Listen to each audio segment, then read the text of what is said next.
नमस्कार विद्यार्थी मित्रांनो, मी सचिन वानखडे आपले श्रीपत एज्युकेशन या यूट्यूब चॅनलवर सहर्ष स्वागत करतो। आज आपण बघणार आहोत अंकगणित आणि बुद्धिमत्ता चाचणी याचे सोल्युशन। आज झालेल्या पेपरचे MPSC ग्रुप सी चा जो आज पेपर झाला त्याचे संपूर्ण स्पष्टीकरण आज आपण बघणार आहोत। तर बघा, वन बाय वन हे सगळे स्पष्टीकरण आपण बघू।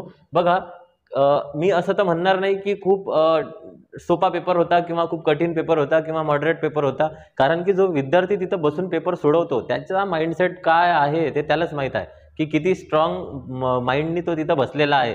तिथं गेल्यावर जे सगळे क्वेश्चन सोडवावे लागतात त्याच्यानंतर तिथं काय होते हे त्या स्टुडंटलाच माहीत असते। म्हणून या पेपरला ना सोपं म्हणता येत ना कठीण, सगळ्यांनी आपापल्या लेवलवर त्याला जजमेंट करा। बघा मित्रांनो, कसा पेपर आहे तर बघा, जर 5, 18, 7, 24, 10, 33 याची लिंक आहे तर 9 वरून ई कसा येईल तर बघा, 5 वरून जर मी 5 त्रिक 15 करतो अधिक 3 करतो तर मला 18 भेटतात। आला बेटा याच्यावरून हे कसं समजलं। आता बघा, या 18 वरून 7 कसे आले हे बघू। तर बघा बेटा, हे 18 भागेला जर मी 2 करतो, काय करतो 18 भागेला जर मी 2 करतो आणि वजा जर 2 करतो तर 18 भागेला 2 9 वजा 2 7 येतात। तर बघा हे आले 7। आता या 7 वरून 21 कसे आले हे आपण बघू। तर 7 गुणेला 3 21 अधिक 3 बरोबर 22 23 24। तर बघा 24 आले। आता या 24 वरून 10 कसे आले, 24 भागेला 2 वजा 2 म्हणजे 24 भागेला 2 12, 12 वजा 2 10 आले बेटा 10। आणि सेम 10 गुणेला 3 अधिक 3 म्हणजे 33। तर बघा, आपल्याला 9 वरून आपल्याला ई काढायचा आहे तर आपण काय करणार, 9 त्रिक 27 अधिक 3 30 बरोबर। मग 30 भागेला 2 म्हणजे 15 वजा 2 म्हणजे 13, नंतर ई येणार आहे तर 19 गुणेला 3 57 अधिक 3 बरोबर आन्सर किती येणार आहे 60। तर पर्याय क्रमांक 4 हे आपल्या प्रश्नाचं करेक्ट आन्सर होतं। ठीक आहे, चला समोरचा क्वेश्चन घेऊ बेटा आपण। समोरचा क्वेश्चन वैवारी रिलेटेड क्वेश्चन आहे, आपल्या नोट्सच्या बाहेरून पेपर नाही आहे म्हटलं तर चालेल। ठीक आहे, बघा, जॉनचे वय त्याच्या भावाच्या वयाच्या निम्मे होईल जर आपण त्याच्या भावाच्या सध्याच्या वयात 2 वर्षाची भर केली। ठीक आहे, तर आता बघा बेटा, निम्मे कधी होईल, जॉनचे वय त्याच्या भावाच्या, म्हणजे रिलेटेड डेटा कोणाशी संबंधित दिलेला आहे, भावाच्या। तर भावाचे वय जर निम्मे केले आणि सध्याच्या वयात 2 वर्षाची भर टाकली तर मग आता बघा, जॉनचे वय किती दिलेलं आहे 30, तर याच्या उलट करा त्याच्या भावाच्या, म्हणजे निम्मे करायच्या ऐवजी तुम्ही 30 गुणेला 2 करा म्हणजे 60 आणि वयात 2 वर्षाची भर म्हणून 2 वर्ष काढून घ्या, तुमचा आन्सर येऊन देईल 58। समजले। चलो नेक्स्ट क्वेश्चन।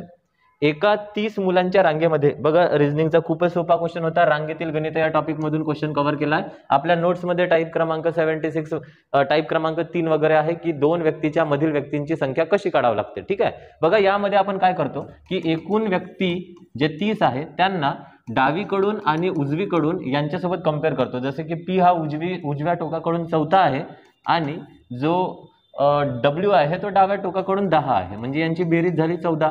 मोठ्या संख्येतून आपण लहान संख्या वजा करून टाकू, जे आन्सर येणार आहे तेच तुमच्या प्रश्नाचं करेक्ट आन्सर आहे, म्हणजे आन्सर काय आहे 16। चलो नेक्स्ट। आता हा बघा बेटा, सहसंबंधशी रिलेटेड आहे, 1 2 3 4 5 हे पूर्ण घरं मोजायचे आणि तेवढ्या भागात त्याला पार्ट करून टाकायचा। खूप सोपा क्वेश्चन आहे।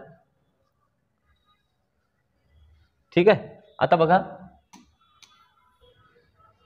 चला बेटा समोरचा प्रश्न बघू। नातेसंबंधाशी संबंधित आहे, ए हे सी चे वडील आहेत। तर बघा, ए जे आहे ते सी चे वडील आहेत। ओके, डी हा बी चा मुलगा आहे, तर जो डी आहे तो मुलगा आहे बी चा। एक थोडा वेगळा डायग्राम काढला आपण।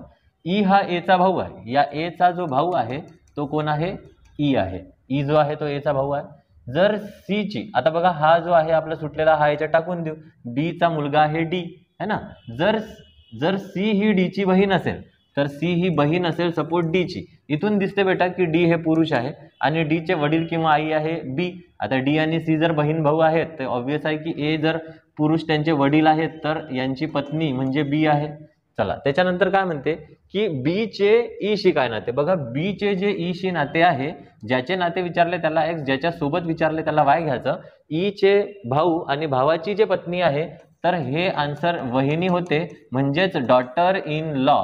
तर डॉटर इन लॉ जो आहे तो आपल्याला याच्यामध्ये तर ऑप्शन दिलेला नाही, डॉटर इन लॉ नाही आणि वहिनी नाही, म्हणून मला असं वाटते की क्वेश्चन रद्द झाला पाहिजे। ठीक आहे, चला समोरचा जो क्वेश्चन आहे तो घेऊ आपण। आता जर ए अधिक बी, म्हणजे ए हा बीचा भाऊ आहे, ए मायनस बी बघा प्लसचा जो मिनिंग आहे तो भाऊ आहे, मायनसचा जो आहे तो बहीण आहे आणि मल्टिप्लिकेशनचा पत्नी आहे, त्याच्यानंतर भागाकाराचा अर्थ वडील आहे. तर ओ एलचा मुलगा आहे हे कशावरून समजते, ठीक आहे. आता बघा बेटा इथं जर आपण बघितलं तर एन प्लस ओ म्हणजे काय होते की ए हा बीचा भाऊ आहे, ठीक आहे. ओ मायनस पी तर ए ही बीची बहीण आहे म्हणजे ओ ही पीची बहीण आहे. तर ऑब्वियस आहे की इथं म्हटलंय की ओ हा एलचा मुलगा आहे म्हणजे ओ पुरुष आहे, तर हे आन्सर तर होऊ नाही शकत. त्याच्यानंतर हे पण आन्सर होऊ नाही शकत का बरं. ओ मायनस एन म्हणजे काय होणार, ए मायनस बी म्हणजे ए ही बीची बहीण आहे, तर ओ मायनस एन म्हणजे ओ ही एनची बहीण आहे. ओ बहीण नाही आहे ना, स्त्री नाही आहे ना, मुलगा म्हणजे पुरुष आहे ना ते, म्हणून हे पण आन्सर होणार नाही. हां आता बघा एन मायनस ओ अधिक पी, तर एन मायनस ओ म्हणजे ए ही बीची बहीण आहे म्हणजे एन ही ओची बहीण आहे आणि एन ही ओची बहीण आहे आणि ओ प्लस पी म्हणजे ओ हा पीचा भाऊ आहे. आता एम आणि एन मध्ये भागाकार म्हणजे काय होते वडील, तर एम हे यांचे वडील आहे आणि मल्टिप्लिकेशन म्हणजे काय होते पत्नी. तर याच्यामध्ये चान्सेस दिसत आहे. बघा बेटा आपण चेक करून पाहून घेऊ एकदा. एल इंटू एम भागाकारात N minus O plus P, ठीक आहे. बघा बेटा एल इंटू एम म्हणजे ए ही बीची पत्नी आहे तर एल ही एमची पत्नी आहे, एल ही एमची काय आहे पत्नी आहे. एम भागेला एन म्हणजे काय होते तर ए हे बीचे वडील आहे म्हणजे एम हे एनचे वडील आहे. ओके चलो त्याच्यानंतर एन मायनस ओ म्हणजे काय होते तर ए ही बीची बहीण आहे म्हणजे एन मायनस ओ म्हणजे एन ही ओची बहीण आहे, ठीक आहे. आता बघा आपल्याला फक्त एवढंच पाहिजे की ओ हा एलचा मुलगा आहे तर ओ प्लस आहे पुरुष आहे का स्त्री आहे. ओ अधिक पी तर ए हे बीचे भाऊ आहे म्हणजे ओ हा पीचा भाऊ आहे. तर यावरून हे समजते एल आणि एम या दोघांचा मुलगा आहे ओ म्हणजे एलचा मुलगा आहे हो. पर्याय क्रमांक 4 तुमच्या प्रश्नाचे करेक्ट आन्सर आहे, ठीक आहे बेटा. चलो नेक्स्ट क्वेश्चन बघू आपण आता. नेक्स्ट क्वेश्चन आहे आरशातून घड्याळाकडे बघितले असता 6:30 वाजलेले दर्शवते, तर त्या घड्याळात बरोबर किती वाजलेले असतील. बघा बेटा आपण या टाईपचे प्रश्न सोडवलेले आहे. आरशाच्या प्रतिमांचे प्रश्न सोडवताना 11.60 मधून जर दिलेली वेळ जर आपण वजा केली तर आपल्याला आन्सर भेटून जाते. तर आन्सर काय आहे बेटा या क्वेश्चनचं 5.5 म्हणजे पर्याय क्रमांक 2 या क्वेश्चनचा आन्सर आहे. चला समोरचा क्वेश्चन घेऊन घेऊ. बघा कोडिंग डिकोडिंगशी संबंधित क्वेश्चन आहे, हा 7वा होता. बघा 8वा क्वेश्चन काय म्हणते एच डी जी, काय म्हणते एच डी आणि जी म्हणजे बघा बेटा अल्फाबेटिक ऑर्डर प्रमाणे जर आपण बघितलं तर D A B C D या दोघांच्या मध्ये ई एफ येतो म्हणजे डी ई एफ आणि नंतर जी आणि नंतर त्याच्यानंतर +1 वर कोण येतो एच येतो. म्हणजे जर आपण असं बघितलं की एच डी आणि जी तर डी नंतर जी जो आहे तो +3 वर आहे आणि जी च्या नंतर जो एच आहे तो +1 वर आहे. त्याच्यानंतर एन जे एन जे आणि एम, तर बघा जे च्या नंतर +3 वर एम येतो म्हणजे जे के एल आणि एम आणि एम च्या जस्ट नंतर एन येतो +1 वर, एम च्या नंतर एन म्हणजे हे बरोबर आहे. त्याच्यानंतर टी पी एस तर पी च्या नंतर क्यू आर एस म्हणजे +3 वर एस येतो आणि एस च्या अगदी समोर टी येतो. तर सेम टी पी आणि एस आहे तर टी पी तर सेम आता झेड व्ही आणि वाय वर आपण बघू. झेड व्ही आणि वाय वर बघू तर व्ही च्या नंतर जो वाय येतो व्ही नंतर जो डब्ल्यू एक्स च्या नंतर वाय येतो म्हणजे +3 वर येतो डब्ल्यू एक्स वाय आणि त्याच्यानंतर वायच्या समोर झेड येतो म्हणजे पर्याय क्रमांक 1 तुमच्या क्वेश्चनचे करेक्ट आन्सर आहे. समजलं बेटा, ठीक आहे. चलो नेक्स्ट क्वेश्चन घेऊ आपण. चलो ग्राफ वाला क्वेश्चन आहे बेटा, क्वेश्चन नंबर 9, ठीक आहे. चलो देखो बघा बेटा आलेखाचे काळजीपूर्वक परीक्षण करून खालील प्रश्नांची उत्तरे द्या. कोणत्या वर्षी उत्तीर्ण झालेल्या आणि अनुत्तीर्ण झालेल्या विद्यार्थ्यांच्या संख्येत सर्वात कमी फरक आहे. तर हे जे आहे हे अनुत्तीर्ण आहे आणि हे जे आहे ते उत्तीर्ण आहे. कोणत्या वर्षी सर्वात कमी फरक आहे असं म्हणणं आहे याचं. तर बघा बेटा हा जो फरक आहे तो जास्त आहे, हा पण जास्त आहे, हा पण जास्त आहे, हा पण जास्त आहे, हा सर्वात कमी फरक आहे म्हणजे 15-16. तर पर्याय 15-16 हा एक, 16-17 नाही होणार, हा नाही होणार, 15-16 हा एक होऊ शकते आन्सर आहे. चलो त्याच्यानंतर आपण बघू की आन्सर हे आहे की हे आहे. तर 90 बघून काही फायदा नाही आहे म्हणजे जो सेकंड आहे तो काही पाहून गरज नाही आहे. तिसरा डायरेक्ट बघू आपण की तिसरा काय म्हणते. समान संख्येमध्ये विद्यार्थी किती वेळा नापास झाले असतील. तर समान संख्येमध्ये म्हणजे अनुत्तीर्ण आपल्याला बघायचं आहे. हा आणि हा म्हणजे 1 2 3 आणि 4 वेळा म्हणजे पर्याय क्रमांक 1 तुमच्या क्वेश्चनचा करेक्ट आन्सर आहे, ठीक आहे. चला समोरचा क्वेश्चन घेऊ बेटा. समोरचा क्वेश्चन घेऊ. दिशाज्ञानशी संबंधित प्रश्न आहे हा. दिशाज्ञानशी संबंधित बघा प्रश्न क्रमांक किती 10. तर प्रश्न क्रमांक 10 आपल्याला बघायचा आहे. आदित्य 20 मीटर उत्तरेला जातो. बघा हा जो क्वेश्चन आहे बेटा ॲज इट इज आपल्या डायरेक्शनच्या नोट्समध्ये आहे. तर या प्रश्नाचं उत्तर 45 पूर्व आहे असं मला वाटते. बघा आपण सोडवून पाहू. बघा आदित्य 20 मीटर उत्तरेला चालतो. ए पॉईंट पासून तो 20 मीटर उत्तरेला चालला. ओके मग तो उजवीकडे वळतो, घड्याळाच्या काट्याप्रमाणे वळतो, ठीक आहे. घड्याळाच्या काट्याप्रमाणे वळतो, 30 मीटर चालतो, 30 मीटर चालला, मग तो पुन्हा उजवीकडे वळतो, घड्याळाच्या काट्याप्रमाणे उजवीकडे वळतो, 35 मीटर चालतो. किती? 35. काय घ्यायचं बेटा? पहिले 20 आणि नंतर 15. मग तो डावीकडे वळतो, 15 मीटर चालतो, डावीकडे वळतो आणि 15 मीटर चालतो. ठीक आहे, ओके. पुन्हा डावीकडे वळतो, 15 मीटर चालतो, पुन्हा डावीकडे वळतो, 15 मीटर चालतो. ठीक आहे. तर तो त्याच्या मूळ स्थानापासून कोणत्या दिशेने व किती मीटर अंतरावर आहे? तर तो या दिशेने आहे, जी दिशा आपण पूर्व म्हणू, आणि किती अंतरावर आहे? तर हे जे अंतर आहे त्याच्यापैकी ही 30 आहे आणि हे 15 आहे, म्हणजे 30 अधिक 15 आन्सर येते 45 पूर्व. तर तुमच्या प्रश्नाचा आन्सर आहे 45 मीटर पूर्व. चलो नेक्स्ट क्वेश्चन घेऊ बेटा. आता आपण नेक्स्ट जे क्वेश्चन्स आहेत, मला वाटते की हे रिझनिंगचे क्वेश्चन आता होते. आता आपण गणिताच्या क्वेश्चन्सकडे बघू. समोर आहेत गणिताचे क्वेश्चन्स.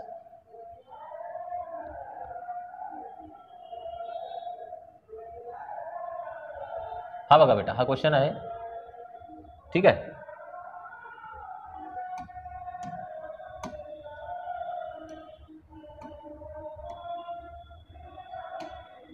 बघा बेटा, क्वेश्चन नंबर हा 21 आहे. 21 नंबरचा क्वेश्चन आहे हा. ठीक आहे. तर 21 नंबरचा क्वेश्चन, इमारत बांधताना विविध बाबींवरील खर्च दाखवणारा वृत्तालेख दिलेला आहे. डेटा इंटरप्रिटेशन या टॉपिकशी संबंधित प्रश्न आहे बेटा, डेटा इंटरप्रिटेशन है ना. चलो आता बघा की याच्यात काय दिलेलं आहे. एकूण जो खर्च आहे तो किती आलेला आहे? 5,40,000. एकूण जो खर्च आहे, एकूण खर्च तो आहे 5,40,000. ठीक. त्याच्यानंतर काय म्हणते? लोखंडासाठी झालेला खर्च. बघा बेटा, हा जो गोल आहे तो पूर्ण गोल कितीचा असेल रे बेटा? 360. ठीक आहे. या 360 पैकी लोखंडाचा खर्च किती आहे? 45. ठीक आहे. आणि एकूण खर्च किती आहे? 5,40,000. म्हणजे तुमच्या प्रश्नाचं जे उत्तर आहे हे याचाच आन्सर आहे. ठीक आहे. बघा, 45 भागेला 360 म्हणजे गुन्हेला 5,00,000 किती हजार? 40,000. बघा, एक 0 गेट कॅन्सल याच्यासोबत. 9 5 45, 9 चौक 36, 4 1 4, 1 उरला, 4 त्रिक 12, 2 उरले, 4 25. त्याच्यानंतर हे 2 शून्य जसेच्या तसे. 5 5 25 5, हातचे आले 2, 13 5 65 अधिक 2 67 आणि हे 2 शून्य जसेच्या तसे, म्हणजे 67,500 या प्रश्नाचा करेक्ट आन्सर आहे. 67,500. ठीक आहे बेटा. चलो समोरचा क्वेश्चन घेऊ.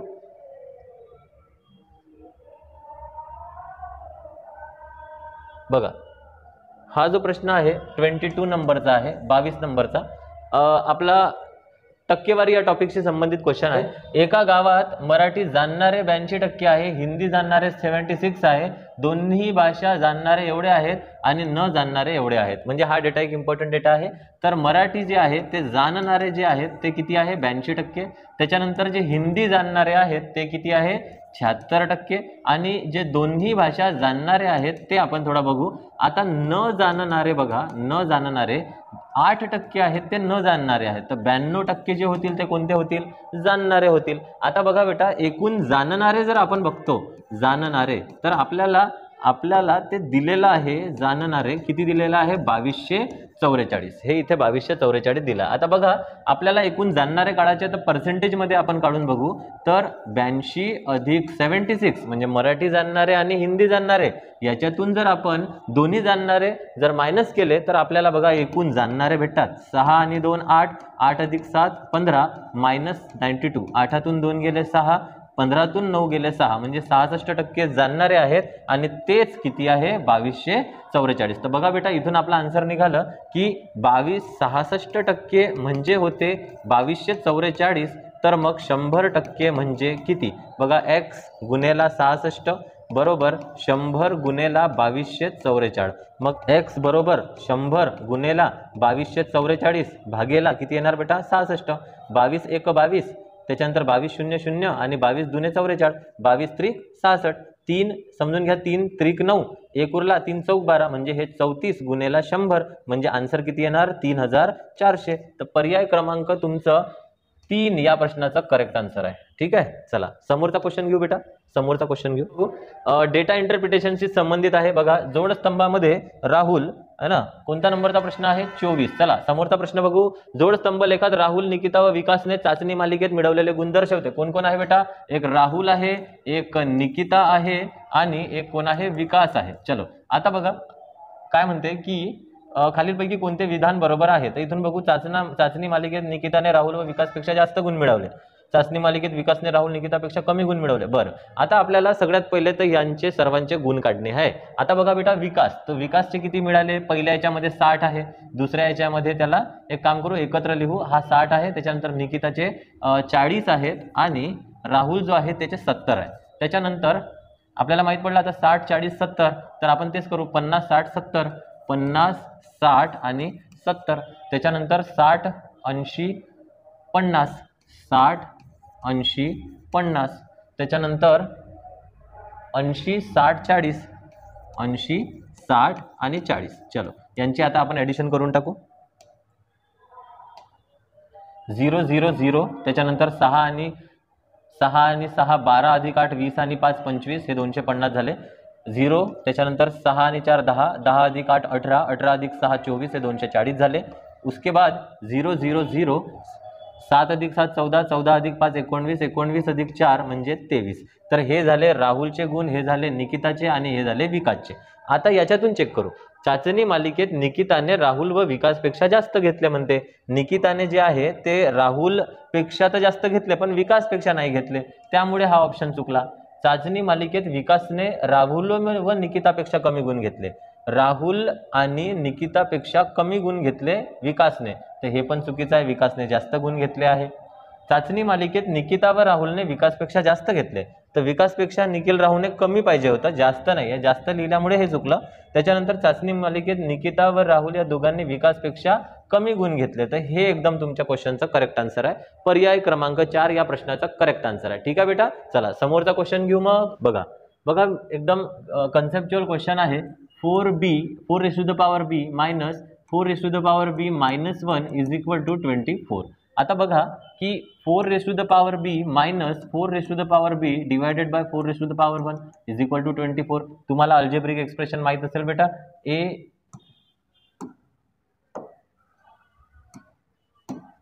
a raised to the power जर आपण x करतो divided by a raised to the power y करतो is equal to a raised to the power x minus y होत असते, है ना. आणि a raised to the power x into a raised to the power y is equal to a raised to the power x plus y होत असते. ठीक आहे, तर हे जे इक्वेशन आहे, हे वाला इक्वेशन इथं कामात आलं आहे. तर b मायनस 1 म्हणजे 4 raised to the power b divided by 4 raised to the power 1. आता 4 raised to the power b आपण कॉमन काढला, 1 minus 1 divided by 4 is equal to 24. आता 4 raised to the power b 4 1 4 वजा 1 बरोबर 3/4 बरोबर 24. त्याच्यानंतर 4 raised to the power b is equal to 24 multiplied by 4/3, हे equal टूच्या तिकडे गेले. 3 8 24 आणि 8 चौक होतात 32. तर 4 raised to the power b equal to 32 न लिहिता आपण 2 raised to the power 5 पण लिहू शकतो. आता 4 बघा a raised to the power x आणि this raised to the power y is equal to a raised to the power xy होत असते. 2 raised to the power 2 whole raised to the power b is equal to 2 raised to the power b. आता 2 raised to the power 2 म्हणजे x raised to the power y equal to xy होते ना, तर त्याचप्रमाणे 2 raised to the power 2b is equal to 2 raised to the power 5. 2 get cancel, 2b is equal to 5 हे आपलं आलं. आता question काय म्हणते बेटा, क्वेश्चन आपल्याला म्हणतो की 2b raised to the power b याची व्हॅल्यू सांगा. तर आपली बघा 2b ची तर व्हॅल्यू 5 येऊन गेली. आता b ची व्हॅल्यू, तर b इज इक्वल टू काय होणार 5/2 म्हणजेच 2.5 है ना. तर बघा रेस्ट टू द पॉवर 2.5. आता हा इक्वेशन कन्सेप्ट यूज करा, a raised to the power x into a raised to the power y is equal to a raised to the power x plus y. म्हणजे 5 raised to the power 2 plus 5 raised to the power 1/2 म्हणजे 0.5. 5चा वर्ग म्हणजे 25 आणि 5चा घातांक 1/2 म्हणजेच बेटा वर्गमुळात 5. तर हे क्वेश्चन तुमच्या क्वेश्चनचं करेक्ट आन्सर आहे. आन्सर किती आहे 25√5. ठीक आहे बेटा, चल नेक्स्ट क्वेश्चन सॉल्व करेंगे आपण. चला 23चा आन्सर आता बघू बेटा आपण. 23 चला, मोटार गाडी ए 60 किलोमीटर प्रति तास वेगाने धावते. ए मोटार गाडी जी आहे ते 60 किलोमीटर प्रति तास वेगाने धावत आहे आणि बी मोटार गाडी 75 किलोमीटरने, म्हणजे एक 75चा वेग आहे आणि एक कितीचा आहे 60चा आहे. चलो बीचा 75 आहे. दोन्ही गाड्या एकाच दिशेने धावतात, एकाच दिशेने. दिशा कशी आहे बेटा दोघांची एकच आहे. ए ही मोटार गाडी बीच्या 60 किलोमीटर पुढे आहे. बघा अंतर बरोबर वेळ गुणेला वेग, जेव्हा आपण हा फॉर्म्युला टाकतो तर दोघांमधील अंतर किती आहे 60. आणि वेगाची काय होते वजाबाकी जर दोन्ही गाड्या समान दिशेने असतील. आता काय निघणार वेळ. तर 60 डिवायडेड बाय 75 मायनस 60 म्हणजे 15 बरोबर वेळ 15 एक 15 चौक 60 म्हणजे 4 तासाने. तर पर्याय क्रमांक 4 तुमच्या क्वेश्चनचा करेक्ट आन्सर आहे. ठीक आहे, चला समोरचा क्वेश्चन घेऊ बेटा. बघा हा क्वेश्चन आहे की ए चे 30% ए चे 30% बरोबर 0.25 बी बरोबर C/5. तर बघा बेटा याचे तर तुम्हाला आन्सर तसं तर निघणार नाही. तुम्हाला ए बी सी तिघांचे रिलेशन माहीत पाहिजे तेव्हाच तुमचा रेशो निघत असते. तर मला असं वाटते की हे 0.25 बी असलं पाहिजे, म्हणजे हा कॉमा नसला पाहिजे इथं. मग बघा बेटा आपण एकदा सोडवून पाहू. 0.25 बी. ठीक आहे, म्हणजे हे जे आहे हे इथं B is equal to C/5 relation दाखवून पाहू. मग बघा ए चे 30% म्हणजे ए चे 30% बरोबर 0.25 म्हणजे काय होते बेटा. 0.25 म्हणजे 1/4. तर B/4 is equal to C/5. आता आपण या दोघांचं रिलेशन बघू. तर 0 0 get cancel. Thrice of A divided by 10 बरोबर बी डिवायडेड बाय 4.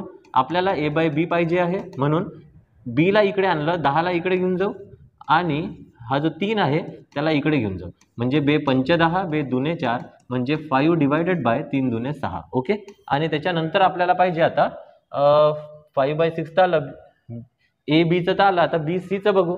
तर B/4 इज इक्वल टू किंवा रेशोमध्ये आहे C/5. B/C is equal to 4/5. आता A:B:C ची व्हॅल्यू आपल्याला भेटते. A:B आहे 5:6 आणि B:C आहे 4:5. म्हणजे काय होणार 6 पंच 30, 6 चौक 24 आणि 5 चौक 20. म्हणजे काय होणार बेटा की 10 बे 10 20, त्याच्यानंतर बे 12 24 आणि त्याच्यानंतर बे 15 30. म्हणजे आन्सर आहे 10 12 15. तर तुमच्या क्वेश्चनचा आन्सर आहे 10 12 आणि 15. ठीक आहे, चलो नेक्स्ट क्वेश्चन घेऊ. समोरचा क्वेश्चन घेऊ बेटा 29 नंबरचा. एक दुकानदार 10 रुपयाला 15 आंबे खरेदी करून, म्हणजे 15 आंबे 10 रुपयाला खरेदी करून तो 10 आंबे 15 रुपयाला विकतो. 10 आंबे 15 रुपयाला विकतो.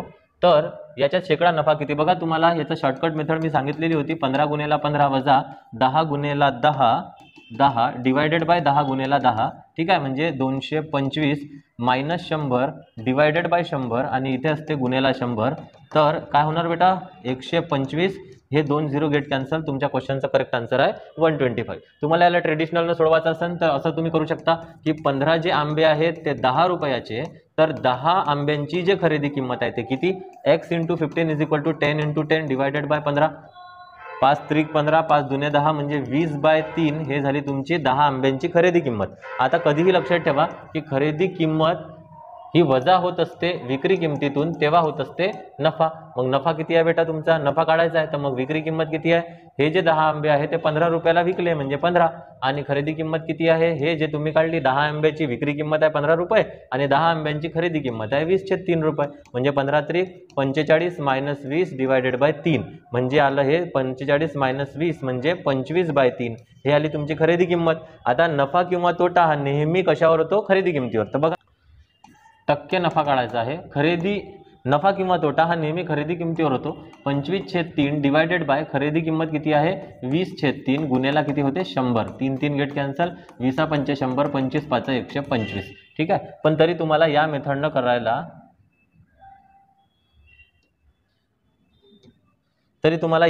करायला कधीही परवडते. ठीक आहे बेटा, चला तर तुमचा आन्सर आहे 125. समोरचा क्वेश्चन घेऊ आता आपण.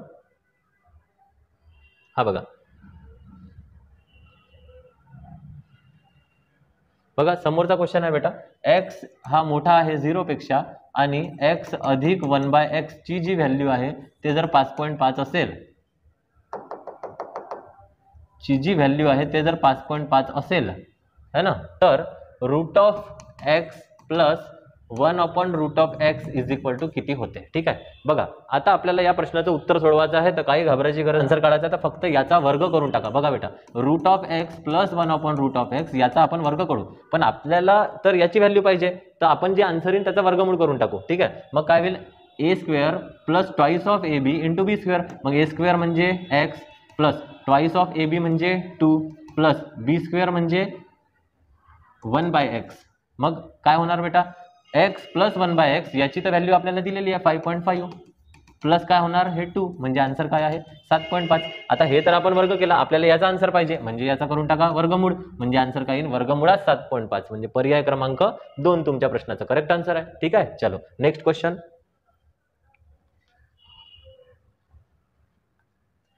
हा जो क्वेश्चन आहे बेटा हा बघा एकदम आपल्या नोट्स मध्ये आहे हा क्वेश्चन. 4 पुरुष एक काम 8 दिवसात करतात. 4 पुरुष एक काम 8 दिवसात करतात है ना, आणि किती स्त्रिया, तर 8 स्त्रिया ते काम किती दिवसात करतात 16. तर विचारलं किती आहे, पुरुष 4 आहेत आणि ज्या स्त्रिया आहेत त्या पण 4 आहेत. तर 4 × 4 4 चौक 16. आता बघा छेद समान झाला 8 चौक 32 8 चौक 32. जर छेद समान असेल तर फक्त अंशाचीच बेरीज किंवा वजाबाकी होते. 4 + 1 5/32. ठीक आहे, म्हणजे 32/5 5 सख 30 बाकी 2 म्हणजे 6 पूर्ण आणि 5 पैकी किती भाग 2 भाग म्हणजे तुमच्या क्वेश्चनचा आन्सर आहे पर्याय क्रमांक 4. ठीक आहे, चला समोरचा क्वेश्चन घेऊ बेटा. चलो हा क्वेश्चन घेऊ.